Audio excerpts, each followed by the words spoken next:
নমস্কার বন্ধুরা, নীলু রান্নাঘর চ্যানেলে সবাইকে স্বাগত। আবার একটা নতুন ভিডিও নিয়ে ফিরে আসলাম। রেসিপির নাম হচ্ছে বেগুন দিয়ে পাবদা মাছ। তার জন্য আমি পরিমাণ মতো 6 পিস পাবদা মাছ ভালো করে কেটে ধুয়ে নিলাম, নিয়ে হলুদ লবণ মাখিয়ে রাখলাম। এবার আমি পাবদা মাছটাকে ভেজে নেব। তার জন্যে কড়াইতে তেল দিয়ে তেলটাকে গরম করে নিলাম।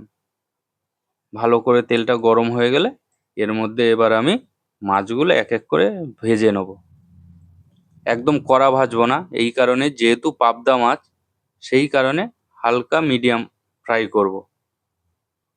দেখো, এই করে আমি মাছগুলো ভেজে নিলাম সব। এবার ওই তেলের মধ্যে আমি আবার আমার উপকরণে ফোড়ন দিয়ে দেবো, যেটা জিরে, গোটা জিরে দিয়ে হালকা ফ্রাই করে নেব। দেখো, এবার এর মধ্যে আমি কাঁচা লঙ্কা চিড়ে রেখেছিলাম, সে কাঁচা লঙ্কাটা দিয়ে দিলাম, আর পরিমাণ মতো পেঁয়াজ দিয়ে দিলাম। হালকা পেঁয়াজের কালারটা চেঞ্জ হয়ে গেলে এর মধ্যে আমি আলু অ্যাড করে দিলাম পরিমাণ মতো। এবার আলুটাকে হালকা ফ্রাই করে নেব। এবার আমি এর মধ্যে অ্যাড করে দেবো আদা বাটা। পরিমাণটা অল্প দিলাম, যেহেতু পাতলা টাইপের করছি সেই কারণে খুব একটা আদা দিইনি।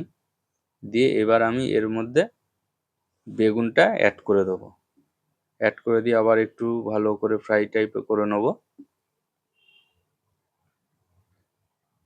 দেখো, এবার আমি এর মধ্যে পরিমাণ মতো লবণ আর পরিমাণ মতো হলুদ অ্যাড করে দিলাম, দিয়ে আবার ভালো করে একটু ফ্রাই করে নেব।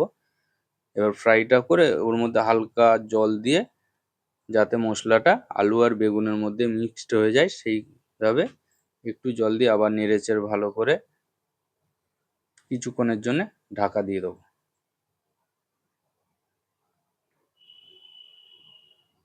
দেখো, মশলাটা পুরো বেগুনের গায়ে হয়ে গেছে।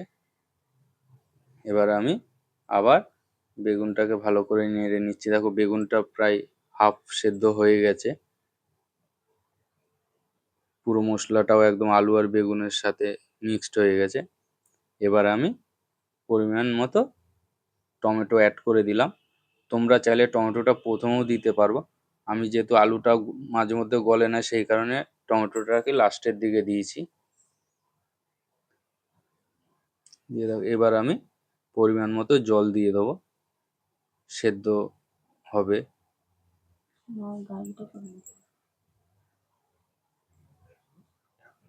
এবার আমি 5 মিনিটের জন্য ঢাকা দিয়ে দেবো।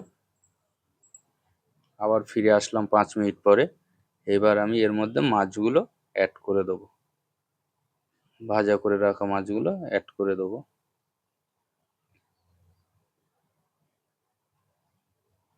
দেখো, সুন্দর কালার এসে গেছে। এবার আমি আবার 2-3 মিনিটের জন্য ঢাকা দিয়ে রেখে দেবো হালকা আঁচে। দেখো, আমার আজকের রেসিপি সম্পূর্ণ হয়ে গেছে।